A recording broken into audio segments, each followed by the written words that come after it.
So many of us put ourselves in positions where we're so concerned about our own reward, what we do is we run from future reward. I think the reason that we hold on to things and we refuse to delegate and we run from future reward is that we feel if others start doing that thing, then I'm no longer needed. You take on the work. Think about that for just a moment. Jesus, God of the universe, pulls himself completely out of the situation so that others can go and do his work. Welcome to the Serve One podcast. My name is Philip. I'm the campus pastor at Elevation Matthews, and today I want to talk with you about stop running from your reward. Stop running from your reward. Now, I know most of us feel as though we are running toward our reward. We are trying to move towards the thing that we feel like God's placed on our heart, that God has placed inside of us. We're putting ourselves in positions where we can grow in our job, or we can grow in our volunteer role, or we can grow as a leader, we can grow in our relationships. And it feels as though we are running toward our reward, but I'm here to let you know, oftentimes, because of the way we act, because of the way we respond, because of our fears, we're actually running from our reward. And today, I want you to stop running from your reward. Okay, just recently on the campus, we had a ton of stuff going on. It was a wild weekend. It was our block party, so there was so much happening. We were doing a bunch of baptisms. There's all of these details about what is happening in the worship experience. There's a lot to manage. We've got so much stuff going on. Well, I'm walking through the lobby, and at one moment, I see Camilo, my production director, who is sitting here with me today, and every time we do this podcast, I see him running. Now, he is running towards a problem. He's running towards something that needs to be fixed. He's running to somebody that he needs to communicate something to. He wants to make sure that it is handled, right? So this is his job. This is actually something that he's dreamed of. Being able to do this type of work is something that he always wanted. This is something that he would say is his reward. He is walking in the middle of everything that God has for him. It's his reward, and he was running toward his reward. I'm bringing to light that he was actually running from his reward because he was in this moment of almost panic, moving towards something because he has failed to be able to delegate, to be able to think through all of the details and know in advance what might be coming up. And he has failed to help somebody else step into their reward. And this is the thing I want to say. When we're constantly at the center and everything hangs from us and we are running to fires all the time, we have zero ability to step back and view everything that God wants to do, and we are limiting our ability to move forward. We're actually putting a cap on the reward that God has for us, because at one point, just doing this job would have been Camilo's dream. He's there now. Does that mean he's done? Or do you believe there's more that God has for Camilo's life? If he's constantly running towards this, then he's running away from this. How do we get there? And this is the thing. I want to talk about your fears for just a moment. I think that the reason we don't move towards greater reward, or the reason that we don't level up, is that we have a fear that, one, maybe the job just won't get done and everything hangs from me, and so I've got to do it. Maybe we have this fear that if others do it, they're not going to do it as well as I'm going to do it. Or in this case, Camilo could have had a fear, oh, I know what Philip wants. He's my campus pastor. He's my boss. I know what he wants, and so I need to go and handle it because I don't know that others will accomplish that quite as well as what I will accomplish accomplish it. Maybe we have the fear that we're going to take advantage of people. If we put it on them and we say, hey, can you go do this thing? Or hey, can you go do that thing? We have this fear that we're taking advantage of them. In fact, there are things where we end up doing them, and after a period of time, they become just the mundane tasks, which I'm grateful for humility of heart that says, I'm not above anything. I can go ahead and do that at any point. But as a leader, somewhere along the way, I need Camilo to elevate and put himself in a posture where he's not above doing that thing, but he's helping somebody else step into their reward. By helping somebody else step into their reward, he's actually leveling up and running toward his reward. But remember, if he's holding on to this level, he's running from this reward. He doesn't recognize the decisions that he's making right now are costing me future success. And this is a really key one. I think the reason that we hold on to things and we refuse to delegate and we run from future reward is that we feel if others start doing that thing, then I'm no longer needed. Maybe we have this fear that I am no longer important, and we love to feel important. I heard somebody talking based off of the sermon that was preached this weekend by Pastor Robert Madu, which was so good. When Saul tried to give David his armor, it would have been a funny thing. Even Saul would have known that his armor was not designed for this boy, right? Where it wouldn't have fit him. Saul was a much larger person. It would have been to his detriment. But what were Saul's motives in passing off his armor to this boy? Remember, at this moment, David has already been anointed as the king, and that might have gotten around to Saul, maybe not. Saul might have been aware because of what he went through that when Samuel told him, you are no longer the anointed, he might have been aware that there is another one out there, whether he realized it was David or not. But maybe King Saul was trying to betray David by giving him something that would have hindered him.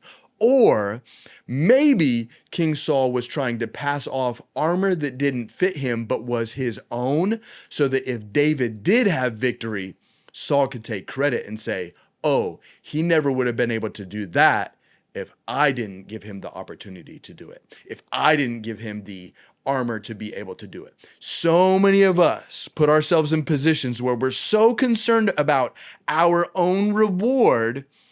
What we do is we run from future reward. There is more that God has for you.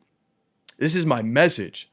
I believe that there is more he has for you, no matter what position you are in currently, no matter how much success you have already had. There is so much more he wants to do, but when we hold on to what we have now, we run from future reward that he has from us. Think about this for just a moment. Jesus, God incarnate, comes to the earth to save humanity, to go to the cross and make a way so that we all can come back into relationship with him, comes to a moment where he says, my work is done. You are my disciples. You take on the work. Think about that for just a moment.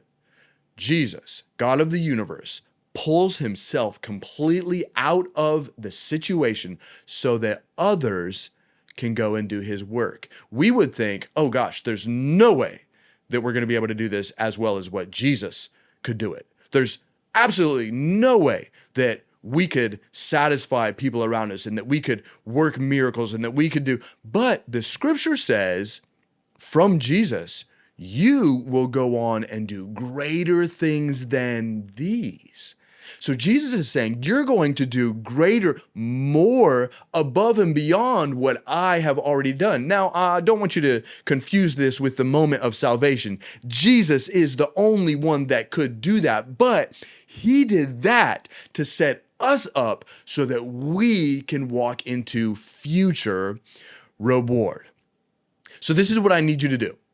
in your everyday life, and I don't care what your situation is. It might be in the corporate workplace. It might be in your home with relationships, with your extended family. It could be on a campus like our context is here, where we work with volunteers and you as a volunteer are working with other volunteers on a team. Maybe this is in your e-group and you have people that are in the e-group alongside of you. This is not an authority thing. This is not a positional thing. This is not just because Camilo is the leader of it and he has people that answer to him, therefore he can tell them what to do. That's not what I'm talking about. I'm talking about you running toward your reward, and the way you can do that at any level is, first of all, pick one person to invest in. We have this thing around here that we're talking about, serve one, where Jesus is asked what is the greatest commandment, and he says that's to love the Lord your God and love your neighbor as yourself. What I want to challenge you to do is just pick one person to invest in. At any level, if you feel as though there's something inside of you where you can help somebody else, or even if right now you can't see it, there is something inside of you. And if you will pick one person to become a friend that you can invest in, that you can help, even if it's a situation where this just becomes a friend and you are not looking for anything from them, your goal is to invest in them. You're not looking for a return. That's when we start to run from our reward. You're just looking to invest in them. You're giving something away regularly. That's the posture of your heart. That's where your mind is. You want to give something away, and you're going to pick one person and invest in them. Next thing is you're going to pass on potential. I want you to pass on potential to this individual. And why I say potential is it's really on the individual to pick that up and actually run with it. But we can create environments and create spaces that create potential that others can become everything that God created them to be. Give away opportunities, speak life, encourage them. There is something powerful that happens when you come alongside somebody and you just say, man, I see what God's doing in your life. I see the gifting, because we as individuals can't always see that. But if you will be that for somebody and pass on potential and expand inside of them everything that God has placed inside of them, then it will be incredible what you will experience as you run toward your future reward. And the last thing that you're going to do is you're going to praise their progress. I want you to praise them for what they're doing well, acknowledge what they're doing well. You can come alongside and say, oh, I noticed you did X, Y, and Z. That was interesting. Can you tell me how you got there? If somebody makes a decision that you wouldn't make, or if somebody does something that maybe doesn't hit 10 for you, like that whole tension that we face of, if I pass this off, it's not going to be done quite as well as what I would do it. It's okay to pass it off and not have it be perfect, but you can then come alongside and say, oh, can you tell me how you got there? Because the purpose of doing it is to help them run towards their reward.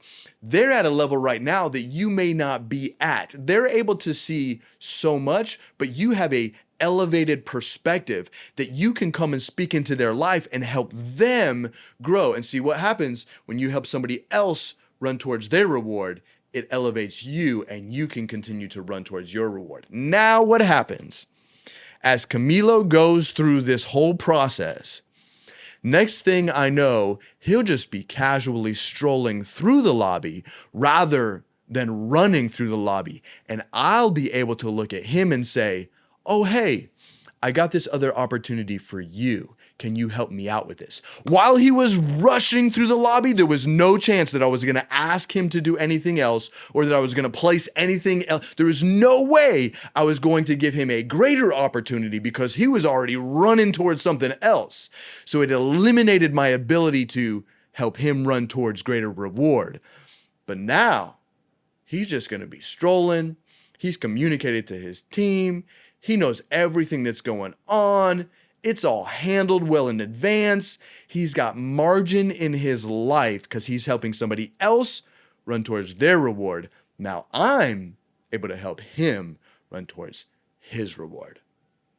Thank you so much for being a part of the podcast. I've got Camilo right here. I'm sure that he's like just processing through all of this information. I'm going to turn it to him. We've never done this. I'm going to turn it to him and just say, hey, based off of what I just shared and reflecting on that moment, is there anything that I can share that would be helpful or that I can clarify for people that would help them move toward their reward? How do you draw the line from delegating and helping explode the potential of someone to I'm taking advantage of this person so much so that they're getting tired? So the question is, how do I delegate to somebody and give them more without taking advantage of them? Because we can inadvertently do this at times. There are some people that do not struggle with this thing that I'm talking about today. Some people, they just love to pass off all of the minuscule tasks and never really do anything themselves. And they just say, oh, you do that, you do that, you do that, you do. Next thing you know, their team is completely burnt out. And this actually comes over because people that lead that way have high levels of turnover. What you need to do is, I believe you need to know your people well enough to put a significant amount of weight on them, but spot them appropriately. I actually heard Pastor Stephen talking about this at one point, and I've referenced this a few times. When I am leading somebody, let's say coaching them in their fitness journey, right? If I ask them to start lifting weights and they don't have that ability, and I say, jump on that squat rack under 300 pounds and make it move. Well, they're not going to be able to do it. And they're going to become discouraged and they might injure themselves. So what I need to do is know my people well enough that I actually care for them. I care for their advancement, and I reflect on, hey, what did somebody do for me early on that allowed me to move forward? And this is going to help you delineate between who is somebody that just wants more versus who is somebody that is ambitious and willing to learn. There are a lot of people that want positions and they want authority and they want status. And there are some people that are curious and they want to grow and they want to become more. Those are the people that you're trying to identify, and they will press into it. Now, your responsibility is to know them well enough, give them opportunities. This is the way I do it. I give away opportunities and I see what will they do with it. If I start to see negative effects from that opportunity, it starts to weigh on them a little bit. I'll come alongside and ask some of those questions. Hey, I noticed you did this. How's that going? Hey, how do you feel about this? Some people, they'll just like run tail and hide because they're like, this is not my avenue. And that is probably self-identification for the person that just wants the position versus wants to actually progress and be helpful. That's not the case all the time. You just need to be able to decipher, what's going on in this person. You only get to that place by, like Jesus did, walking with his disciples for years and investing in them, praying with them, teaching them. I said when I first came to the Matthews campus that I really do not expect we're going to start to see some things move until I've been here for 3 years. Now, we just hit the 3-year mark and I'm seeing God do all kinds of things, but it takes time to invest, go slow, spot them appropriately, give them an appropriate amount of weight, and see what they can do with that. Once you've assessed that, and they get to the place where they're no longer running across the lobby, then you know, they're carrying that and they have margin for me to give them more. That helps the whole system of running towards your reward by helping others run towards their reward. Stop running from your reward. Thank you so much for tuning in. Thank you for Camilo. He actually came up with this whole entire podcast just moments before sharing it with you all. So I'm grateful for him, and I'm grateful for all of you. Like, subscribe, and share this message with somebody if it is helpful. Maybe for some of you, you'd like to share this message with your boss or with your supervisor or with your leader so that they can create opportunities for you to run towards your reward. I love you. Keep growing and become everything that God has created you to be.